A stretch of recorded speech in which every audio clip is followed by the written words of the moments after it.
बच्चों, स्वागत करते हैं आपका फिजिक्स की आत्मा यूट्यूब चैनल पर। हमारी टीम आपको पढ़ाई के साथ साथ कुछ ऐतिहासिक पौराणिक जानकारी भी प्रदान करती है ताकि आप भारतीय इतिहास के गौरवशाली लम्हों को महसूस कर स्वयं को भी गौरवान्वित करने का प्रयास कर सकें। आज हम आपको लेकर चलते हैं भारत की हृदय स्थली मध्य प्रदेश के उस शहर में जिसे महाकवि कालिदास की नगरी कहा जाता है।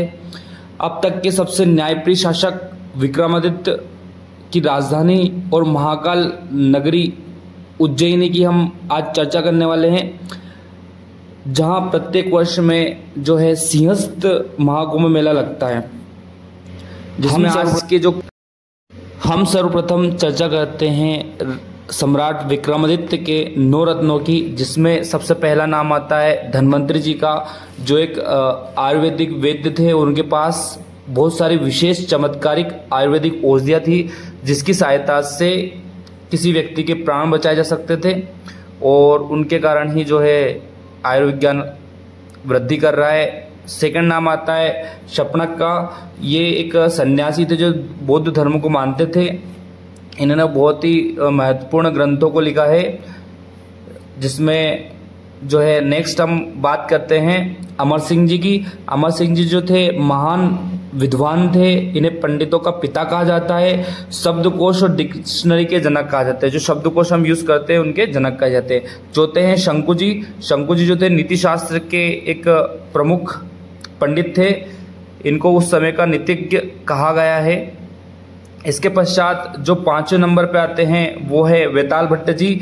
वेताल भट्ट जी जो है विक्रम तथा वेताल की कहानियों की वेताल पंचवटी इन्होंने लिखी थी, और ये युद्ध कौशल में भी निपुण थे और सम्राट विक्रमादित्य ने हमेशा अपने साथ रखा करते थे वेताल भट्ट जी को। ये बहुत फेमस थे उस समय के, है ना। इसके बाद जो है हम नेक्स्ट चर्चा करने वाले हैं 6ठे नंबर पे आते हैं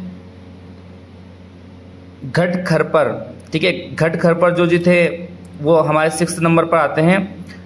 इनके बारे में कहा जाता है कि ये एक संस्कृत के महान पंडित थे और इन्होंने अपनी कविता पुस्तक में काव्य की जो है रचना की थी, बहुत सारे काव्य की। इन्हें कालिदास के समान ही जो है माना जाता है, और इन्होंने अपना नीति शास्त्र भी लिखा था। इसके बाद आते हैं कालिदास जी।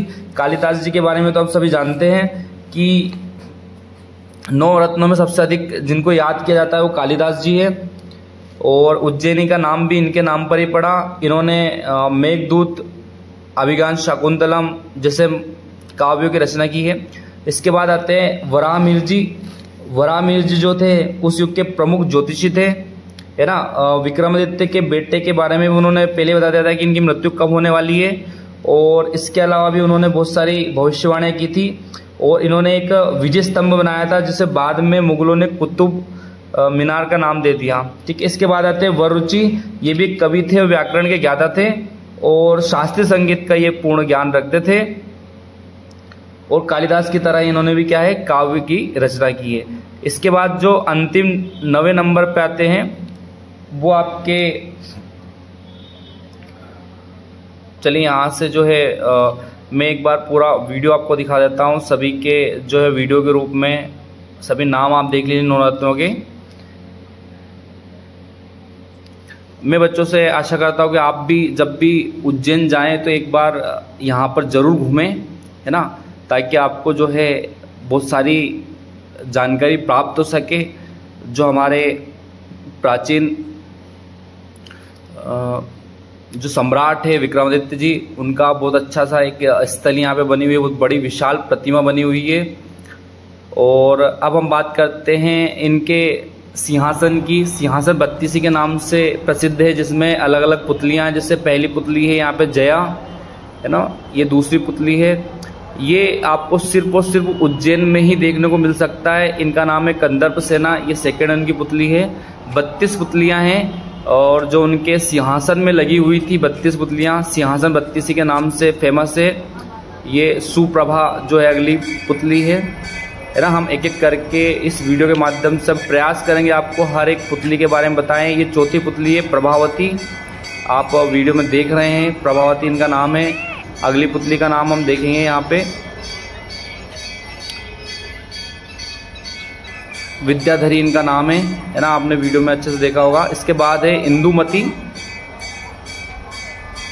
तो एक एक करके आप सारी पुतलियों को जो है इस वीडियो में देख सकते हैं, और ये केवल आपको यहीं पर फिजिक्स की आत्मा पर ही ये वीडियो मिल सकता है। यहाँ पे सुखप्रिया है जो अगली पुतली का नाम है।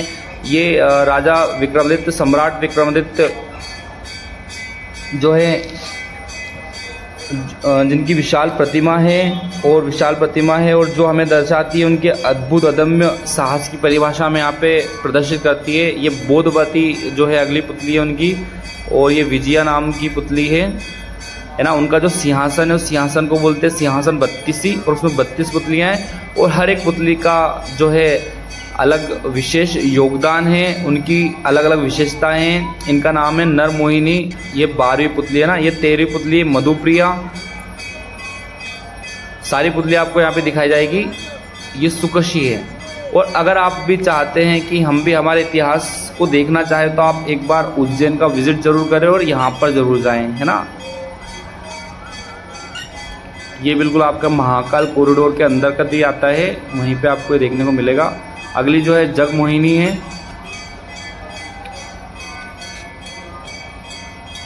कामध्वजा, यहाँ पे कुछ जानकारी है, आप वीडियो को पोस्ट करके इसको जरूर देखिए। अगली भोगनिधि यहाँ पर जो है पुतली है, और आप कुछ पुतलियाँ यहाँ पे देख रहे हैं तो जो जिनको अभी नया डिज़ाइन किया गया है। मृगाक्षी कुछ जो है किसी कारणवश टूट फूट हो गई इसलिए। तो ये सुरमोहिनी है अगली पुतली यहाँ पे आपको देखने को मिल रही है। यहाँ पे रतिप्रिया, हर एक पुतली का अलग अलग नाम है। और ये विशेष वीडियो बच्चों की जानकारी के लिए, यहाँ पे चंद्रमुखी जो है अगला नाम है। और ये फिर से आपको कुछ जानकारी यहाँ पे, इसको आप ज़रूर देखिएगा। पद्माक्षी आपको नेक्स्ट जो पुतली है। बहुत जल्दी जो है हम यहाँ पे ये भी देख लेते हैं कौन सी पुतली चल रही है अभी।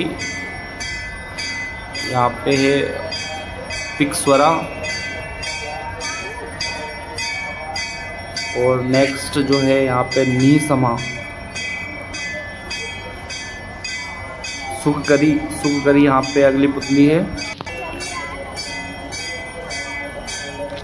और इस पुतली का जो नाम है वो है यहाँ पे समस्वरी भद्रा, आप देख रहे हैं यहाँ पे।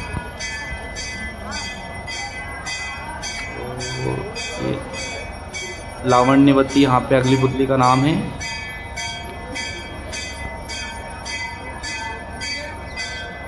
और नेक्स्ट यहाँ पे काम्या। तो बच्चों आपको बहुत अच्छी जानकारी यहाँ पर मिल रही है।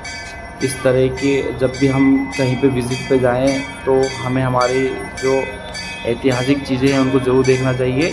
और ये मलयाली पुतली है, 32वीं पुतली है ना। इस तरीके से जो है पूरी तरीके से, और ये पूरा कॉरिडोर हम आपको दिखा रहे हैं। आप देखिए पूरा राजा विक्रमादित्य का पूरा कॉरिडोर है जहाँ पे